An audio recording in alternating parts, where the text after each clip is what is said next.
Hey guys, and welcome to another episode of Fishing Midwest.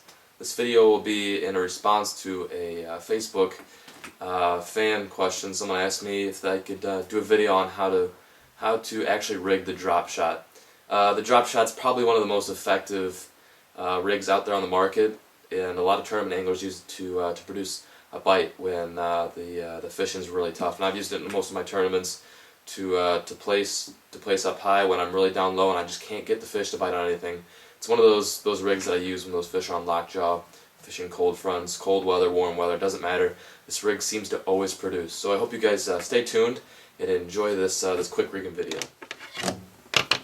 Alright, so I'm going to do a hands-on rigging right here, and before I begin, I'm going to go over a couple things that you absolutely need if you're going to drop shot effectively.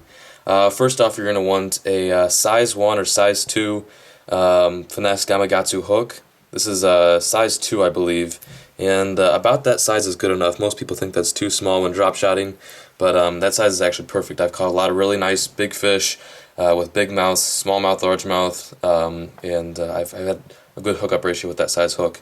You're also going to need a ball or a grass drop shot weight. This is an 1/8 ounce drop shot weight, a ball drop shot weight. I prefer the ball ones because I'm usually fishing over a rock when I'm fishing the drop shot, but the grass ones are longer and more slender to penetrate the grass and get out really quickly.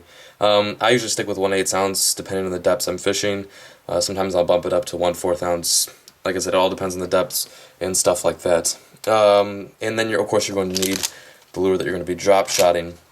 There's a variety of lures you can drop shot, from worms, small finesse worms, to minnow imitation lures, to wacky rig style baits. But there's just a ton of stuff you can drop shot, and that's a great thing about this rig is you can basically put anything on here and produce a good bite. And what the drop shot does is it allows the bait to hover right in front of the fish's face, without the fish having to look down or look up for the lure. It's more convenient for the fish, and it's more convenient for the angler.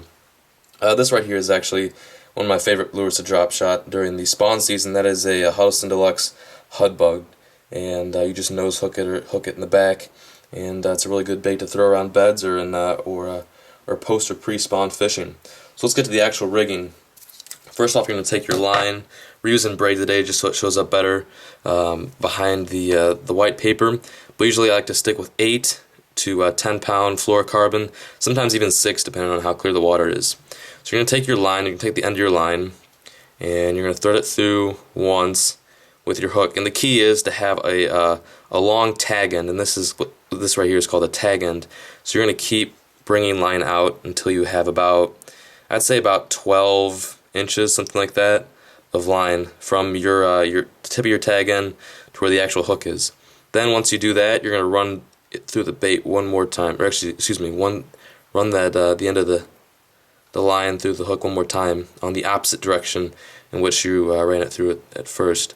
And once you do that, you're going to make that loop really small, so as you can see right there, just until it's right about there. So you have a loop that looks about that big. Then I'm just going to tie a regular knot with a loop and the 2 strands of line I've got right here. This knot is called the Palomar knot, generally used for drop shot fishing, but it's used for a lot of other techniques as well. I'm just going to tie a regular knot like you tie with your shoelace or something like that. So once I tie that regular knot, I've got this loop right here, as you can see, and I'm just going to run that loop right over the top of the bait and make sure I don't have any twists in my line. So it's just a pure loop right there, if you can see that. I'm just going to bring it through the actual right at the top of the hook right there. So I'm just going to lasso it over. You can't do it under, you have to do it over, just so the knot is stronger. And then once I do that, I'm usually going to lick my line just so it's wet, if it's fluorocarbon or something like that, but because it's braid I'm not going to do that. I'm just going to pull the end of my line until that cinches down. So at that point I have my hook tied and ready to go. But as you can see, you know, usually when you see a drop shot, the hook is pointed upwards the right way, and as you can see it's sideways right now.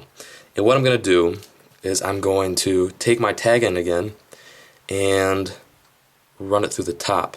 And what this is going to do is going to adjust the hook to the proper position in which you can get better hookup ratios. And I've actually had the hook on the wrong position and gotten some pretty good hookups. without being in the right position. So as you can see, it's much better. You can get to the roof of the mouth, and it just looks a lot better too. And all I did is I took the tag in and put it through the hook loop once more. So at this point, I don't have a very big leader from where the hook and the weight will be, but this is just an example. Like I said, I usually have about 8 inches to 12 inches of line from the hook to the actual weight. So I'm going to take my ball weight right here, my ball drop shot weight, and this is really simple and easy to do with these drop shot weights, and it's really convenient. You're just going to run it through, and once you do that, you're just going to cinch and pull. And those little drop shot weights have this little cinch on there where you can cinch it, and the weight won't slide or anything like that. And sometimes I just like to cut that little tag in right there. It really doesn't matter because it's going to be at the bottom anyways. So right here you have your drop shot, the typical drop shot rig right here. And when rigging plastics and lures, if you're gonna begin with drop shot, just start drop shotting with a worm. Don't go right into like the minnow mimicking baits until you actually get the hang of it. Also stick with smaller worms when you start drop shotting too, because you'll be tempted to set the hook really quickly, and you want a smaller worm when you're drop shotting, especially for beginners.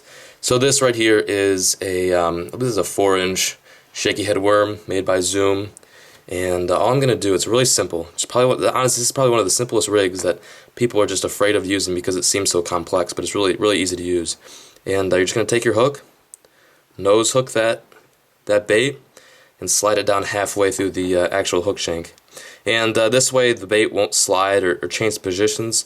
Mainly, sometimes people will just nose hook it like that, but the problem with that thing is the bait can actually move side to side, and when you actually give it a little bit more neck room right there and slide it down the bait a little bit more, it can't really move side to side. And even though it doesn't look perfect, it actually is a really good rig. So that right there is your typical drop shot rig. Hope this helped, and I hope you guys use this rig. It's a really great rig. I use it in most of my tournaments and when I'm out fishing early spring and late fall. Thanks for watching. I'll see you guys next time on Fishing the Midwest.